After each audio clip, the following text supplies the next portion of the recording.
Le prix à payer pour se sentir vivant, c'est le risque. Le risque de vivre, je ne suis pas en train de parler d'une vie d'aventure, mais le simple fait de vivre, tu vois, notre rencontre, elle pourrait très bien ne pas se passer. Mais je crois que les grands choix de ma vie, ils sont faits dans l'imprévu.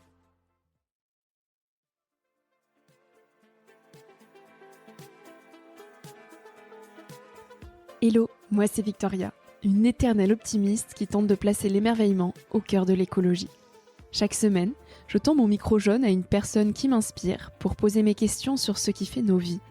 À travers le parcours audacieux de mes invités, je questionne la confiance en soi, le sens d'une vie, l'amour, la liberté, l'écologie, bref, autant de sujets qui traduisent un monde qui bouge et qui rythme nos vies. Tout de suite, je t'invite à emprunter un nouvel œil pour regarder le monde et la vie sous un autre angle.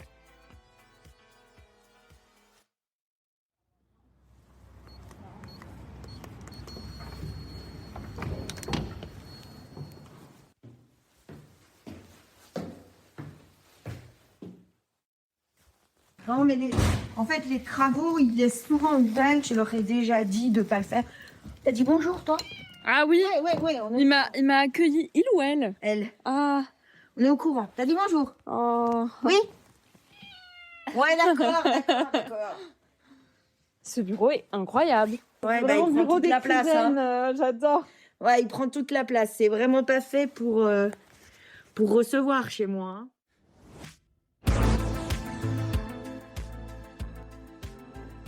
Elle parle de la splendeur du monde, du silence abîmé, de l'obsession de faire, du regard porté sur la mer. Et puis elle a un mur bibliothèque chez elle. Aussi un bureau d'écrivaine, mais un vrai, avec des livres de partout, des stylos, des carnets, des taches de café. Elle parle de tout, et merveilleusement bien. On peut la lancer sur n'importe quel sujet qu'elle saura trouver les mots pour nous happer et les réflexions pour nous étonner. Bref, c'est Laurence De Villers, une philosophe brillante, passionnée et éclairée. Elle m'a accueillie chez elle un jeudi matin de mars pour qu'on arrête le temps ensemble. Son chat avait gratté tout le canapé et elle s'en est excusée avant de dire « De toute façon, j'invite personne ici normalement ». Alors entre deux pas qui craquent sur son parquet et les miaulements de son chat, elle philosophait sur la vie, la beauté qui nous relève, le pouvoir de la gentillesse, sa passion pour les mers, avant de dire « Tout ce qui est prévu n'est pas vécu ». Alors j'ai commencé à paniquer parce que le micro n'était pas encore allumé et elle lançait punchline sur punchline. Alors je lui ai dit « Attends, on lance ». Avec Laurence dans cet épisode, on parle de pollution du silence, de mer et de philosophie. J'espère que cette écoute t'invitera à réhabiliter le silence. On a besoin de se sentir vivant. Je suis tellement d'accord avec toi. Et puis pour moi, il n'y a que la beauté qui nous fasse nous sentir vraiment vivants. Il y a peut-être d'autres choses dans la vie, hein. Mais pour moi, c'est la beauté. Là, tu peux vraiment dire ouais, je suis vivant parce que je vois ça. Il me semble. Ah mais je suis tout à fait d'accord. Mais tu commences fort là, Laurence. Ouais. J'ai trop de questions pour toi. Il faut qu'on commence l'enregistrement parce que sinon, on va louper des éléments T'es bien précieux. installée? Ouais, je suis super bien installée. T'as pas froid? On a le chat avec nous. J'ai pas froid. Je suis très bien. Elle, c'est parce qu'il faut qu'elle soit au centre du monde. Hein. Elle sait toucher la beauté, elle. En tout cas, elle est. C'est beau, un animal. Ouais, un animal, c'est beau. Hein. Mais ça, désolée, hein, c'est juste parce qu'elle veut être au centre du monde. Ah non, mais je suis très heureuse d'enregistrer ce podcast avec un chat. C'est magnifique. On y va? C'est parti. C'est parti. Bonjour Laurence. Bonjour. Merci de m'accueillir chez toi. Je suis ravie de faire ta rencontre. J'ai croisé ton chemin grâce à Max Lolume, qui t'a interviewé sur son média. Et je me suis prise de passion pour tout ce que tu fais, tous les messages que tu partageais, résonnaient. Je me suis dit, ok, il faut absolument la recevoir sur le podcast. Tu es normalienne agrégée et docteur en philosophie, donc tu passes ta vie globalement à philosopher sur le monde. Je suis très heureuse de te rencontrer aujourd'hui. Merci. Moi aussi, merci à toi. Je vais commencer par la question d'introduction du podcast que je pose à tous mes invités. Qu'est-ce que la vie t'a appris jusqu'à aujourd'hui? J'ai envie de te répondre rien. Parce que je crois, pas au sens où la vie vaut pas la peine d'être vécue et qu'elle ne dit rien, mais je crois qu'en réalité, tout est toujours nouveau dans la vie. C'est à la fois ce qui fait sa fragilité et sa difficulté, parce que je suis pas sûre qu'on apprenne quoi que ce soit. Et en même temps, ça fait sa beauté. C'est que, en fait, tout est improvisation du début et je crois jusqu'à la fin. On improvise tous les jours, on ne sait pas ce qui nous attend. Alors ça peut faire peur, hein, mais moi je me dis que c'est ça qui maintient une forme de jeunesse éternelle. Tout est jeune dans la vie, tout est nouveau. Donc elle m'a rien appris, je crois, je referai les mêmes bêtises demain. On improvise et pourtant on essaie au maximum de les sécuriser, ces vies, de les bétonner, de les mettre entre quatre murs, de les planifier des années à l'avance. Pourquoi? Mais je pense que le moteur de nos vies, souvent, c'est la peur. Et parfois, elle va se loger là où on n'imagine pas qu'elle est. Je crois que dans le besoin de sécurité, alors je veux pas dire que c'est pas bien, on a besoin de ne pas vivre avec l'angoisse de ce qui peut nous arriver, mais le besoin de sécurité, parfois même dans l'amour, dans nos attachements, dans ce qu'on lit, dans ce qu'on veut connaître, dans ce qu'on dit, souvent c'est la peur qui nous fait parler. Et je crois qu'effectivement, on essaie d'anticiper le plus possible. Tu l'as dit, il y a des mots comme verrouiller, par exemple, j'ai blindé les choses. Mais c'est à la fois tellement triste et illusoire. Enfin, je crois qu'on blinde rien du tout. Alors, ça me fait penser à un philosophe, une phrase qu'il a et que j'aime beaucoup me rappeler, parce que moi aussi j'ai peur, hein. C'est Hume qui dit: on ne sait pas ce que c'est qu'un ananas tant qu'on l'a pas mangé. Bah, la vie, c'est ça. Je veux dire, le prix à payer pour se sentir vivant, c'est le risque. Le risque de vivre, alors ça ne veut pas dire, je ne suis pas en train de parler d'une vie d'aventure, mais le simple fait de vivre, tu vois, notre rencontre, elle pourrait très bien ne pas se passer. On pourrait ne pas se rencontrer, on pourrait se parler, toi et moi, et il ne se passerait rien. Ou on pourrait rater notre rencontre. Bah, oui, la peur pourrait être le moteur parce que la vie, elle apporte toujours de l'imprévu. Mais je crois que si on veut maîtriser et verrouiller, alors peut-être tu vas me trouver trop radical, mais je crois que c'est une manière de ne pas le vivre. Pour moi, tout ce qui est prévu n'est pas vécu. Et, et en voyage, j'essaie de faire, mais l'inverse de ça. Surtout pas de guide, pas de parcours, pas de cases à cocher. Mais comme tout le monde, hein, j'ai peur. Je me dis, tu vois, là bientôt, je vais aller à Athènes. Ça paraît complètement dingue en étant philosophe de ne pas y être allé, mais j'y suis jamais allée. Donc la peur parle en premier, c'est surtout, faut que je vois ça, ça, ça, ça, ça. Donc je fais ça au début, puis après je me calme, je me dis, bah non, vis ce que tu as à vivre, ne prévois rien. Tu n'as jamais rien prévu de ta vie? Bah si, en même temps, tu vois, il y a des choses, j'ai passé des concours, donc ça c'est la prévision extrême, hein, tu les prépares. Mais si je regarde ma vie, je crois, c'est un mystère, hein, philosophiquement, mais je crois que les grands choix de ma vie, ils sont faits dans l'imprévu. Il y a des choses qui sont faites, c'était absolument pas prévu. Par exemple, j'ai fait une carrière dans l'édition, je dis carrière, non pas pour me vanter, mais parce que je suis partie au bas de l'échelle. C'était absolument pas prévu, c'est né d'une rencontre à New York où j'étais partie parce que je supportais pas Normal Sup. Donc, il y avait rien de moins prévu que ça. J'aurais jamais dû être à New York, j'aurais dû suivre ma scolarité à Normal Sup, mais j'ai détesté, donc je suis partie. J'ai rencontré une fille qui était géniale, qui connaissait le patron d'une maison d'édition. Donc, c'était absolument pas prévu. Donc quand je regarde ma vie, je me dis, il y a une grande part de peur qui a fait que il y a des choses que j'ai voulu, avec un volontarisme, et qui n'ont pas marché. Et il y a des choses que j'ai pas voulu et qui ont été ma vie. Tu vois, donc ça rend humble, hein, de vivre. Mais pendant ces années justement d'études, comment est-ce que tu envisageais ta vie future? Est-ce que tu avais une vague idée de la manière dont tu voulais la vivre?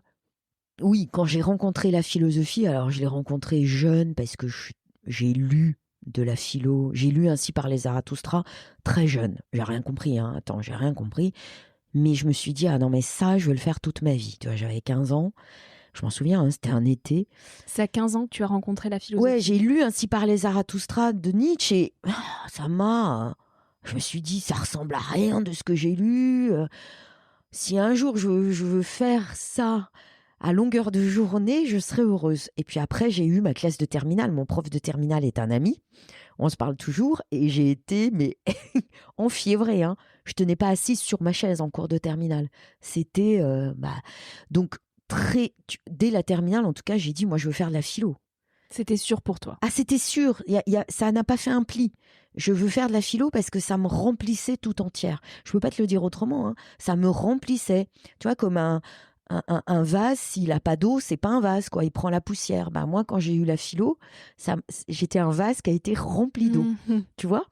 Et donc ça, c'était sûr. Le problème, c'est que c'est pas un métier, faire la philo. Donc après, il a fallu se dire, qu'est-ce que je vais faire pour pouvoir en faire? Donc, c'était Normal Sup, etc. Mais ça, je l'ai voulu. Et puis très jeune, quand même, j'ai su que je voulais pas me marier. Je voulais vivre seule et libre. Alors après, quelle forme ça prend, etc. Mais très jeune, j'ai su que je me marierais pas. Enfin, Pourquoi ce choix? Pour toi, c'était antinomique avec la liberté? je peux pas te dire que c'était absolument clair dans ma vie, hein. Mais l'idée de vivre à deux tout le temps dans un même espace, c'était impossible pour moi. Très tôt, j'ai su que c'était complètement impossible. Donc, c'est deux choses. Ne pas vivre avec quelqu'un et faire de la philo, ça a été très très clair.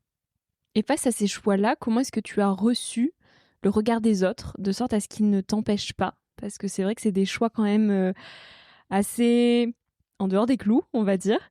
Tu as certainement reçu voilà, peut-être des proches qui te disaient mais pourquoi ne pas te marier? Pourquoi ne pas avoir quelqu'un? C'est ça la vie? Quand est-ce que tu rencontres quelqu'un? Et puis la philo, ça fait pas une vie. Comment est-ce que tu as jonglé avec ces Ah ouais, injonctions, ces peurs des autres? c'est une bonne question que tu me poses. Alors, j'ai pas ton âge, tu l'auras remarqué. Donc ça a été difficile déjà parce qu'en philosophie, c'était quand même une discipline très très masculine. J'avais que des profs hommes, donc c'était difficile de s'identifier. Il y avait très peu de femmes philosophes.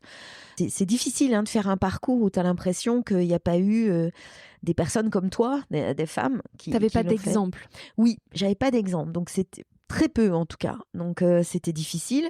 Et puis je dois quand même dire avec le recul, mais j'ai mis du temps avant de m'en rendre compte, ça va te paraître curieux, mais j'ai eu du temps avant de me rendre compte que, étant une femme en philosophie, j'étais quand même moins légitime que mon camarade homme.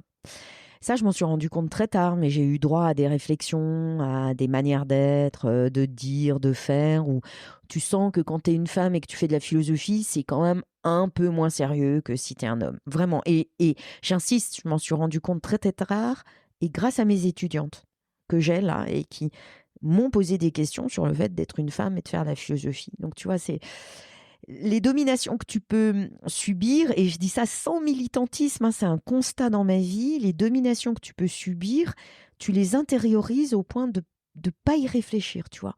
Donc oui, ça a été difficile. Et puis, oui, sur le fait d'être célibataire, j'ai eu beaucoup de remarques. Quand c'était les vœux du Nouvel An, Oui. on me disait, ou on disait à mes parents, bon, bah, on souhaite que Laurence se marie. Comme si en fait j'étais pas totalement moi-même ou quelqu'un parce que j'étais pas mariée.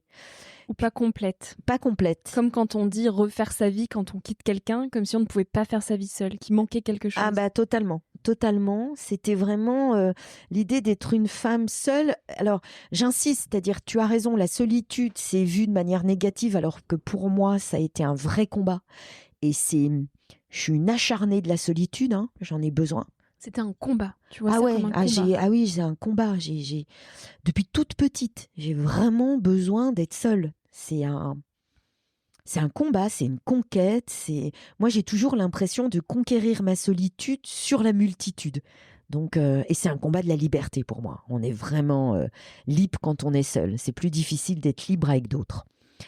Et donc ça, et puis après, il y a eu les vœux qui étaient, donc on voyait que j'allais pas me marier, et après c'était, on souhaite que Laurence ait des enfants parce que t'es pas totalement complète si t'es une femme. Je te parle de ma génération, je suis une fille des années 80, je suis née en 69. C'est des schémas qui sont encore ancrés aujourd'hui. Un peu moins fort, je pense, tu vois, mais c'était, bon d'accord, elle va pas se marier, mais elle va quand même être mère parce que si tu connais pas la maternité, t'es pas complète en étant une femme. Donc ça, c'était difficile. Et puis après, j'ai eu un frère qui a une carrière magnifique, qui est magistrat. Et je sais que quand on demandait autour de moi ou à mes parents ce que font leurs enfants, alors notre fille, elle fait de la philo. Ah ouais, d'accord. Et notre fils, il fait une thèse de droit, il va être magistrat. Ah ouais, ça c'est bien. Ouais. Donc, et je dis ça sans envie parce que je suis hyper fière de la carrière de mon frère. Mais la philo... Alors, prof de philo, ça semble un peu plus casé, mais moi, j'étais pas casée, puisqu'en même temps que prof, je faisais de l'édition. Mais je vais te le dire sans aucune vanité, parce que c'est difficile, mais c'est difficile d'être libre. Pas seulement parce que les autres ne veulent pas que tu le sois, parce qu'ils ne voient pas très bien où tu es, mais parce que pour toi-même, c'est très, très dur, la liberté. de te dire que ta seule ressource, c'est toi-même. Tu vois, on a tellement envie de dire mon mari, mon métier, ma classe sociale, mon groupe, mon monde, ma nation, mon pays, mon identité, enfin j'en sais rien, d'avoir plein d'attaches, qu'être libre même pour soi-même, c'est un sacré exercice. Et pour autant, tu ne sembles pas avoir été trop impactée par les retours que pouvaient te faire les autres. Est-ce que tu trouves cette force précisément dans le fait de cultiver ton jardin intérieur ? Si, je pense que si tu veux maintenant que j'ai l'âge que j'ai et que je regarde ma vie, j'ai été beaucoup empêchée dans ma vie.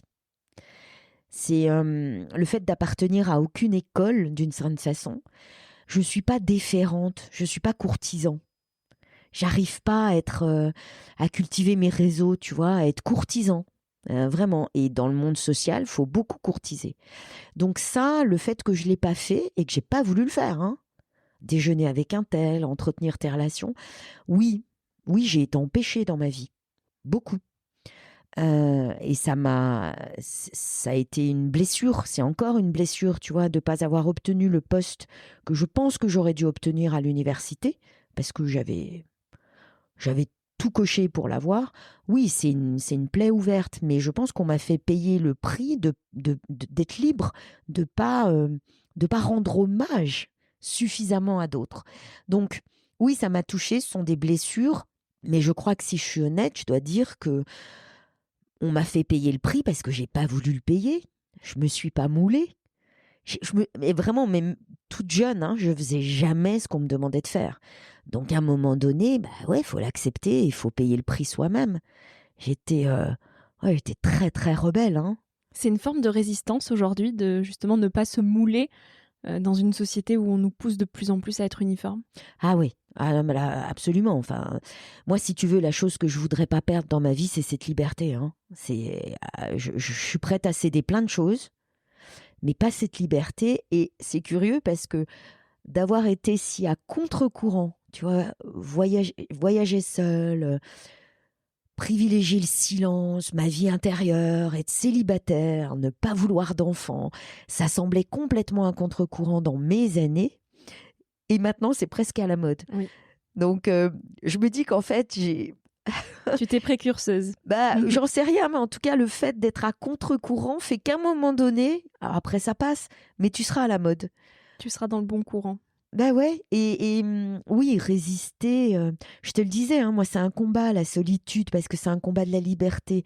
Je pense que résister, il faut absolument le faire. Enfin, d'abord parce que ce qu'on est, de manière très singulière, je dis pas identitaire, hein, singulière, il faut absolument le préserver, et il faut le préserver contre plein de choses. La standardisation, les clichés, le prêt-à-penser, les phrases toutes faites, les mots à la mode. Tu vois, il y a plein de choses qui veulent nous embrigader et nous affadir. Et moi, il y a sans doute de la gloriole, hein, là-dedans.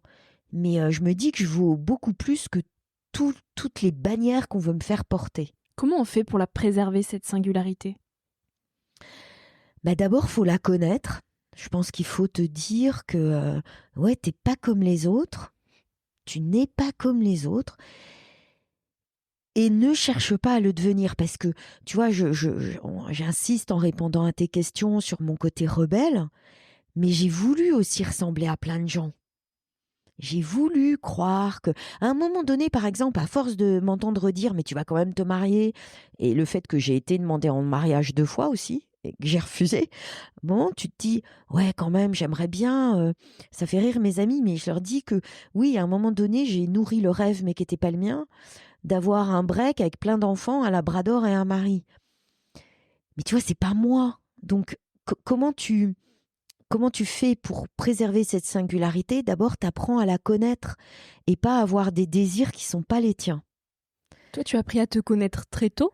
Qu'est-ce qui t'a aidé pour aller creuser qui tu es ? Le silence ? Oui, la solitude, le fait d'être seule, le fait que j'ai eu des amitiés très fortes, mes parents, mes parents qui, à la fois, ça va te sembler peut-être paradoxal, j'ai eu une éducation sévère. Il y avait des choses sur lesquelles on pliait pas. Enfin, il y avait des choses non négociables et très partagées entre mon père et ma mère. Mon père était catholique pratiquant, donc tout ce qui était lié au catholicisme, l'humilité, la charité, le fait qu'on la ramène pas, qu'on doit être attentif aux autres et qu'on va à la messe, ça, il négociait pas. Ma mère, c'était les notes à l'école. Donc tu vois, ils se partageaient les choses, hein. Mais ma mère, elle était elle-même, elle avait été prof et elle était institutrice. Donc quand tu ramenais un bulletin où t'étais que deuxième, je peux te dire que ça rigolait pas à la maison, hein. Donc tu vois, j'ai été élevée dans des contraintes très très fortes et je pense que c'est ça qui m'a aidée à comprendre qui j'étais et à transgresser. Parce que j'ai transgressé très jeune, hein. Mais il y avait des trucs, enfin des piliers non négociables. Mais c'est quand tu as des choses si fortes que tu peux avoir le goût de transgresser.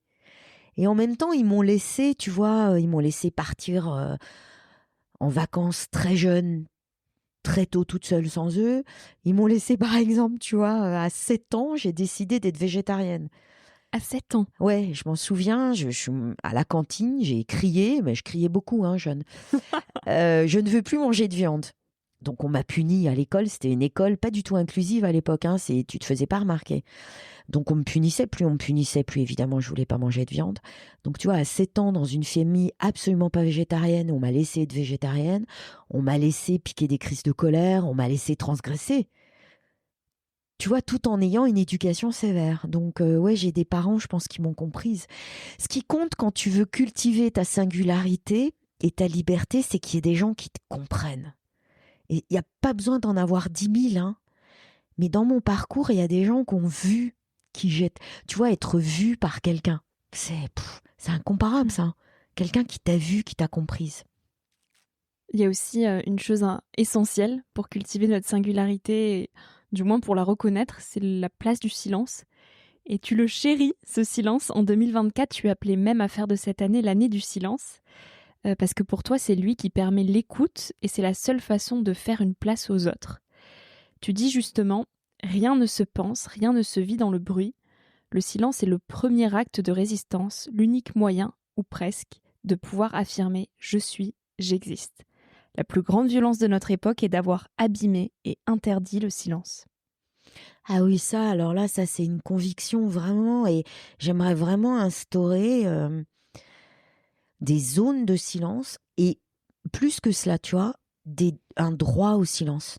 Je pense que notre droit au silence est bafoué tous les jours. Tous les jours. La pollution sonore, et moi, elle m'empêche de vivre, hein, parce qu'effectivement, je pense qu'on ne pense pas dans le bruit. Quand tu as la tête pleine de plein de choses, ça va des injonctions, méditer, manger tel truc, faites tel truc, moi ça me pollue. Je te le disais, des mots à la mode, des idées à la mode, ça c'est du bruit. Et ça te pollue l'esprit. Donc je pense qu'on n'a pas d'espace pour soi. Et qu'est-ce que c'est que l'espace pour soi? C'est la liberté. Quand il y a du bruit, donc ça c'est un premier point, et je pense qu'il faut vraiment le préserver. On va s'en rendre compte très très vite, hein, qu'on a abîmé le silence et que c'est pollué. Et je pense que le silence est également abîmé et pollué par notre obsession de faire quelque chose. On n'arrête pas d'être en train de faire. Et je crois que tous nos outils technologiques, du portable aux réseaux sociaux, etc., même s'ils apportent la liberté, ils apportent aussi cette obsession de faire quelque chose, tu vois, de scroller, d'être sur Internet, de regarder, d'instagramiser. Je dis pas que c'est mal, mais je dis qu'en fait, c'est du bruit. À un moment donné, ça devient du bruit. Mais qu'est-ce que ça dit de nous, finalement, cette obsession à toujours vouloir faire ? Je pense que ça dit la peur, on la retrouve. Ça dit la peur de ne pas exister suffisamment. C'est curieux parce que moi j'entends beaucoup autour de moi où on parle de problème d'ego. Mais non, le problème de l'ego, c'est qu'il n'a pas assez d'ego. Je pense qu'en fait on n'est pas assez nous-mêmes. On n'a pas assez cette singularité dont on parlait. On ne s'appartient pas suffisamment. Et donc, on a l'impression qu'en étant occupé à quelque chose, on va être quelqu'un. Tu vois, par exemple, moi, il y a un truc que je fais quand même pas, et d'ailleurs, ma nièce me dit toujours que je sais pas les faire, je ne fais pas de selfie. Mais j'ai pas besoin de savoir qui j'existe, où je suis. Si je vois un portrait de Van Gogh, c'est Van Gogh que je vais prendre en photo. Si je suis en mer et qu'il y a un jeu de lumière sur la mer, je vais pas me prendre en selfie. Tu vois, le selfie, pour moi, c'est pas un problème d'ego, c'est qu'il y en a pas assez. Je pense qu'on a peur de pas exister suffisamment. Et donc, la pollution du silence, elle se fait aussi par l'obsession de faire quelque chose, mais qu'on a aussi en vacances, où normalement les vacances, c'est, l'italien le dit bien, far niente, ne rien faire. Alors qu'on planifie tout au quart d'heure près pour faire un maximum de choses dans nos vacances et dire on l'a fait. Bah oui, alors tu vois, c'est ça. C'est l'idée que si on peut dire à notre retour, je pense qu'on vit beaucoup notre aller en pensant au retour. Et on est souvent en vacances pour pouvoir dire, ah ouais, non, mais quand je le raconterai, ou même si c'est inconscient, tu vois, on pense au retour en disant, ouais, je l'ai fait, regarde, l'Himalaya, ouais, je l'ai fait. Parce que il y a une peur sociale. Il y a une peur sociale d'être déclassé du tourisme, d'être délaissé pour compte du voyage, tu vois, de pas pouvoir dire au retour, ah non, je l'ai pas vu. Ah non, je l'ai pas fait, mince. Comme si tu étais déclassé, tu vois, comme si tu étais ringardisé, comme si tu étais pauvre si tu l'avais pas fait. Et ça, tu vois, tout ça, je pense que ça pollue le silence et que, paradoxalement, ça nous empêche d'être. Moi, j'adore aller quelque part et ne pas aller où il faut aller. J'adore ça. Moi, je fuis les sites, par exemple. Tu sais, quand t'as une pancarte, site, panorama, mais je n'y vais jamais.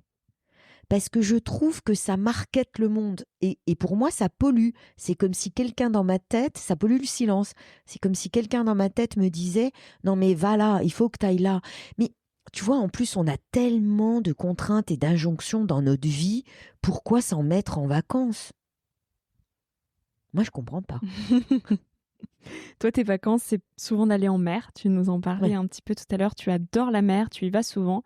Et tu as d'ailleurs publié un livre, Petite philosophie de la mer, aux éditions La Martinière en 2022. Qu'est-ce que tu trouves en mer? Ah, c'est une bonne question, dis donc, qu'est-ce que je trouve en mer? Alors, je pense qu'il y a une chose qui peut paraître un peu négative, mais qui compte. La mer, c'est un hors-monde. C'est la suspension de tout. Donc, pas seulement de ta vie quotidienne, de tes habitudes, mais c'est la suspension de notre condition de terrien. Et ça, c'est quand même extraordinaire, tu vois, parce que beaucoup autour de moi me disent, ah, nous, on fait des randonnées, on marche beaucoup. Très bien, hein. Mais moi, je veux fuir ma condition de terrien. Et alors, je sais pas voler, donc je vole pas. Mais la mer, moi, j'aime ça parce que tout d'un coup, ça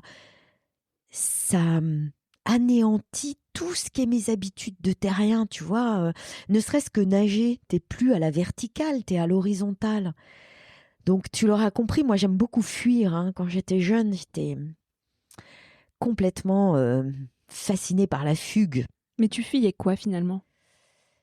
J'aime pas le quotidien. J'aime pas les contraintes. Ça, on l'a compris. J'aime pas être enfermée. J'aime pas ma vie. Tu vois, si je le dis de manière radicale, je rêve toujours d'autres vies. Il y a un penseur qui est un poète, mais pour moi c'est un philosophe. Je mets beaucoup de gens dans la philosophie, qui est Fernando Pessoa, qui est un poète portugais de Lisbonne. Et toute sa poésie, elle est complètement hantée, habitée par l'idée de mener d'autres vies, d'être quelqu'un d'autre, d'être là où je ne suis pas. Alors il a un poème, tu te doutes bien que j'adore, qui s'appelle Aude maritime, Wow. et qui est un long poème autour de partir. Partir, il s'adresse aux marins, il dit emmenez-moi, caravelle, bateau, emmenez-moi. Et moi ça me porte, tu vois, l'idée d'être, de mener d'autres vies, d'être quelqu'un d'autre, ou tout simplement, ce qui est encore plus radical, d'être personne. Et je sais pas si ça te fait ça, parce que toi aussi tu navigues. Mais de pouvoir être dans la beauté. Bon, moi, des exemples de beauté que j'ai, c'est beaucoup maritime. Hein, et de plus avoir à me tracasser d'être qui que ce soit. Et d'être moi-même. Tu vois, d'être... ma vie intérieure devient ce que je vois. Mais le paysage m'absorbe tellement que moi, c'est ce que je vois. Et ça, pour moi, c'est un tel bonheur. Et puis, la deuxième raison, c'est que la mer, c'est beau mais en permanence. C'est toutes les secondes, il y a quelque chose qui se passe. Et encore une fois, je veux pas donner l'impression d'avoir ce luxe réservé à peu de personnes, hein, d'être marin, de naviguer. Même si tu es au bord de la mer et que tu fais rien, je sais pas, il n'y a pas un moment qui soit pas beau. Alors, j'ajoute quand même, il y a du plastique, hein. C'est-à-dire que même cette beauté, enfin, c'est terrible, hein. Je constate de plus en plus, parce que j'ai travaillé sur la beauté et c'est ce qui m'intéresse, qu'on est à la fois assoiffé de beauté. Mais vraiment, pourquoi il y a tant de monde dans les expos au musée? Tu vois, on est assoiffé de beauté et le surtourisme, j'aime pas le mot, je veux pas l'employer, c'est quand même des foules qui veulent aller voir la beauté. Donc tu vois, il y a une soif de beauté et en même temps, on ne cesse de la saccager. Enfin, en plus, moi, j'ai un côté, je suis pas agréable comme fille parce que j'ai un côté un peu policier, tu vois. Alors, si tu jettes un mégot sur la plage devant moi, je deviens une furie totale, hein. Si tu fais du jet ski avec le bruit sur la plage, moi, je hurle pour qu'il arrête. Mais comment on peut à la fois avoir ce besoin de beauté et abîmer la terre? Moi, là, il y a vraiment, hein, il y a quelque chose que je comprends pas. Et justement, pour toi, laisser une plus grande place à la beauté dans nos vies, c'est un levier indispensable pour un véritable engagement écologique aujourd'hui. Ah ouais. Alors, ça, écoute, c'est une autre conviction, c'est que l'écologie, elle s'entoure de mots qui, à mon sens, ne vont pas.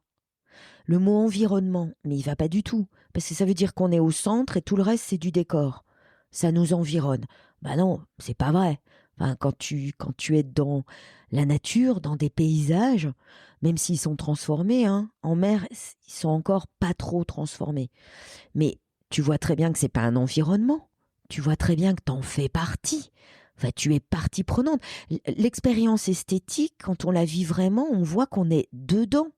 Quand tu nages, à un moment donné, ton corps est la mer est ton corps.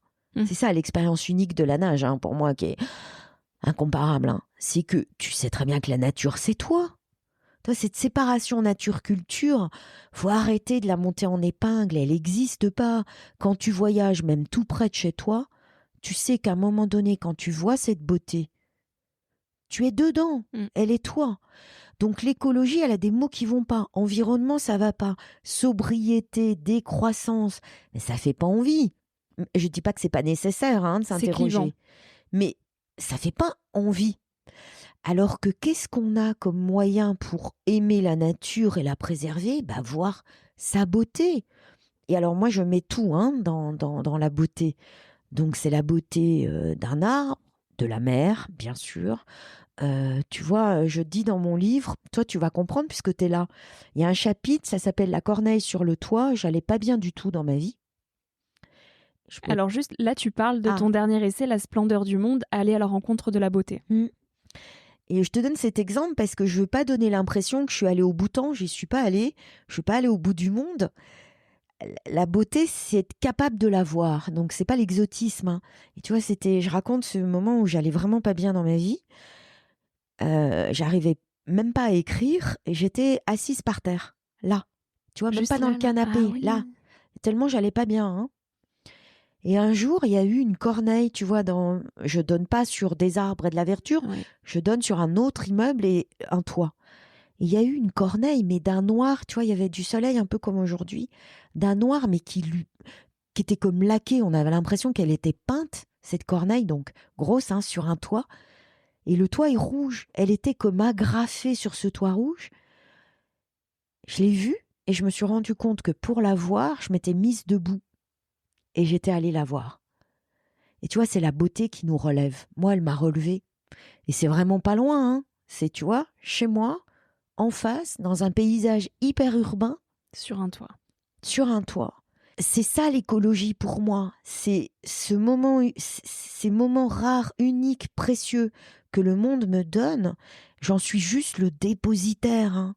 Je suis pas au centre du monde, je suis juste le dépositaire. Mais si j'aime ce que je vois, je le préserverai. Alors ça peut être la beauté animale. Moi, je suis végétarienne, tu le sais, je te l'ai dit depuis très très jeune, donc je milite beaucoup. Comment on peut tuer un animal? Hein, mais vraiment, je pose vraiment la question. Moi, il faut me l'expliquer. Comment on peut même organiser des jeux autour de la mise à mort d'un taureau. Il faut m'expliquer ça. Comment on peut dire que l'abattoir, l'animal, il sent pas ce qui lui arrive? Non, mais faut arrêter. Faut arrêter la mauvaise foi. Enfin, c'est pas vrai. Et quand on voit la beauté d'un animal, mais même d'une poule, hein, vous savez, les plumes d'une poule, je sais pas, je comprends pas. C'est de la magie, juste les plumes d'une poule. Eh ouais. C'est vrai, Donc, tout est magie. c'est vraiment quelque chose que je comprends pas, hein, philosophiquement. Oui. Je ne comprends pas la mise à mort. Et c'est en ça que tu appelles à renouer avec la splendeur du monde.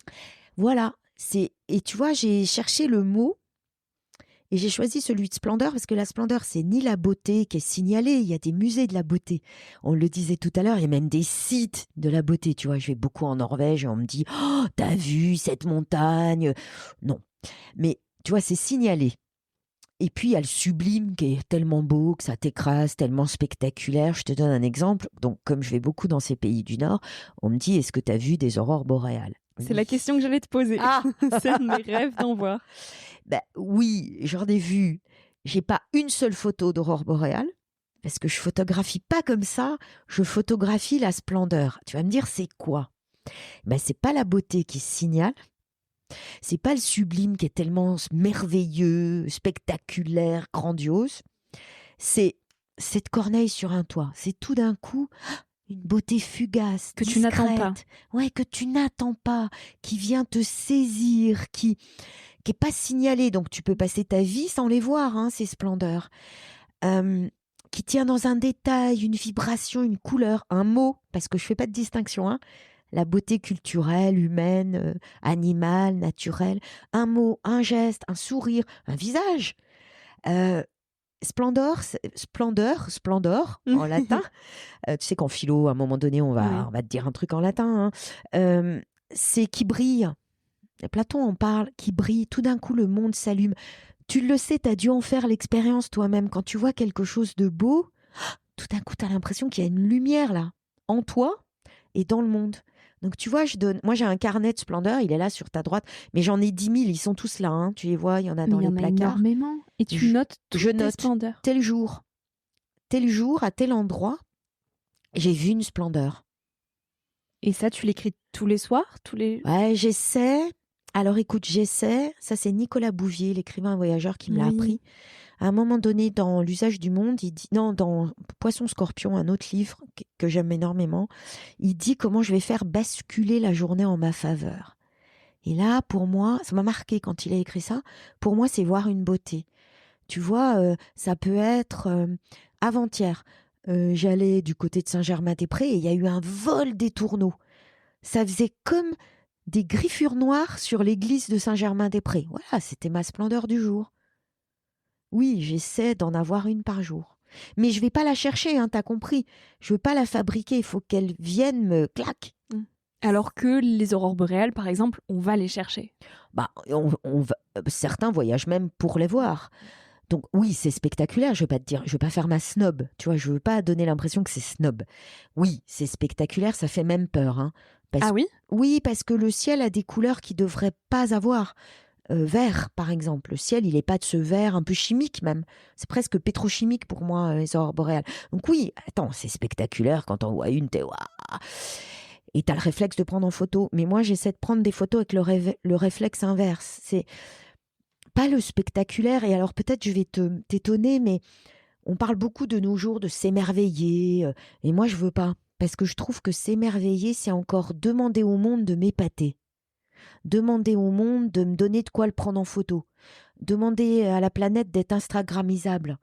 De faire que la planète soit comme un paquet cadeau tout exprès pour moi. Tu vois, dans s'émerveiller, il y a ce S apostrophe pronominal qui se rapporte à moi. Hein.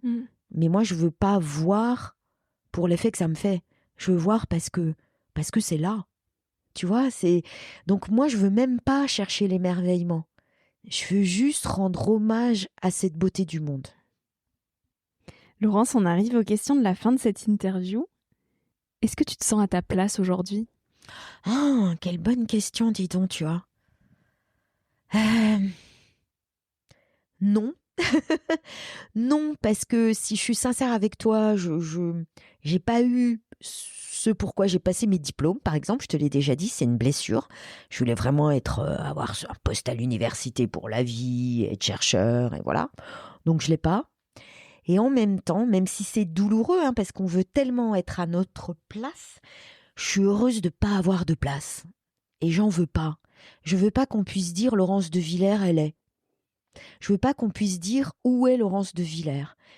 Si je te réponds vraiment, et là je suis sincère avec toi, je suis déjà en train d'imaginer où je vais être dans mon prochain voyage.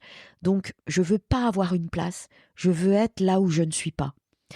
Et attrape-moi si tu peux. Je veux pas avoir de place. Elle ressemble à quoi une journée de Laurence de Villers? Ah, j'adore tes questions. Une journée de Laurence de Villers. Alors, tu vois, je t'ai dit, j'aime pas le quotidien, mais en même temps, et ça, c'est quelque chose en philosophie que je voudrais explorer, la seule vie qu'on ait, c'est la vie quotidienne, t'es d'accord? Après tout, notre vie, elle est faite de quoi? De la vie de tous les jours.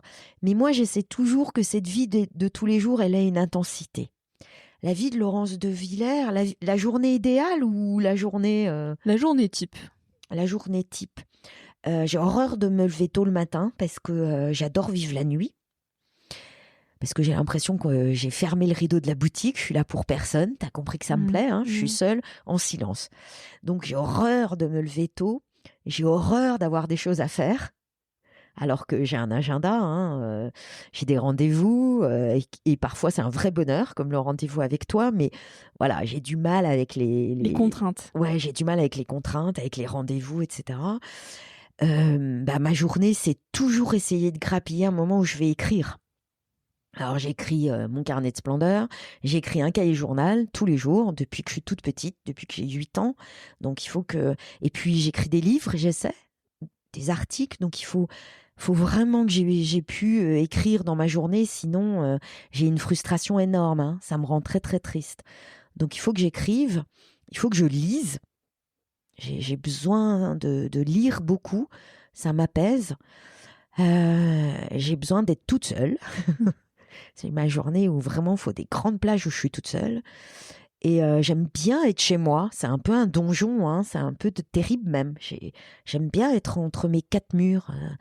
Tu vois, j'aime beaucoup voyager, mais j'aime beaucoup aussi être dans des 4 murs. Ça me plaît beaucoup d'être enfermée dans des endroits, hein. Ça peut être un musée, un bateau, c'est fermé, hein. C'est des formes de refuge. Ouais, j'aime beaucoup. T'as raison. ressources.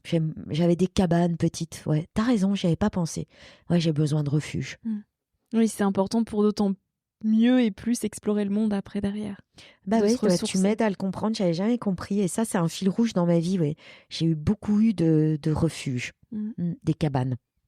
Tu nous as énormément parlé du mot liberté. C'est quoi pour toi, finalement, la liberté? Bonne question. La liberté, c'est une libération. C'est-à-dire que, tu vois, liberté, c'est un peu abstrait. Je devais le définir. Mais je sais tout ce qui me libère. Et j'ai le souvenir de tous les moments où l'étau s'est desserré pour moi. Tous les moments de libération. Et puis, il y a... Je vais te la prendre parce que c'est la phrase que j'ai pour mon année. C'est mon cahier journal, hein. Donc, chaque année, j'ai une phrase qui va me guider. Et là, c'est des paroles d'une chanson de Gainsbourg. Ouais. Et c'est pour répondre à ta question, si tu veux bien. Hein. Allez. Qui ne s'est jamais laissé enchaîner ne saura jamais ce qu'est la liberté. Moi, oui, je le sais. Je suis une évadée. Waouh, tout est dit dans cette phrase, c'est magnifique. Moi, je suis une évadée. J'ai connu l'enchaînement. Mais s'évader, la liberté, c'est pouvoir dire « moi, je suis une évadée ». C'est magnifique. Laurence, on va terminer par la question signature de ce podcast. Quel message tu aimerais partager à celles et ceux qui nous écoutent aujourd'hui? Vous n'êtes jamais assez libre. Cherchez à l'être encore plus. Toi, tu ne l'es pas assez encore? Non, non, pas du tout. Il y a encore plein de zones pas du tout libérées dans ma vie. Lesquelles? Peut-être le regard des autres, l'opinion qu'on peut avoir de moi, l'idée de réussir. Même, je pense que j'imagine encore être telle ou telle et c'est pas vrai. Et puis, Alors vraiment, t'es une confidente, toi, en fait. Mais t'as les larmes aux yeux. Ouais, parce que il y a encore, j'ai des chagrins dont je me suis pas libérée. Tout le monde. Voilà. On a tous Et ça, des c'est le chagrins. plus dur, tu vois. Faut se libérer de ses amours aussi, parce que ça enchaîne. Voilà, ça, je l'assume, hein, je le dis, les amours enchaînent, mais il y a des chagrins qui nous enchaînent. Et ça, j'en suis pas encore libérée, tu vois. Il y a des choses qu'on m'a faites et si je croisais ces gens-là, ça irait mal pour eux. Donc ça m'enchaîne. Tu vois, ça m'enchaîne. Ouais. Ça m'enchaîne, ça. Mais ouais, je l'ai en moi, ouais, j'ai une rage. Tu les libères par les mots, par l'écriture. J'essaie. Merci beaucoup Laurence Merci pour à toi. toutes ces confidences, c'était génial. Merci à toi. Merci de tes questions. Si ce moment t'a plu et nourri, je t'invite à le partager, à laisser quelques étoiles sur iTunes et Spotify, ou à faire une story sur Instagram en identifiant Nouvel Oeil et mon invité de la semaine pour que l'on puisse te repartager. En attendant de se retrouver lundi prochain, tu peux suivre au quotidien mes aventures directement sur Instagram ou le site internet www.nouveloeil-podcast.com. Depuis ce site, tu pourras aussi t'abonner à ma newsletter. J'y partage des inspirations et des petites choses plus personnelles qui font mon quotidien. En attendant le prochain épisode, je te souhaite de savourer la vie comme il se doit et surtout de faire des choses folles.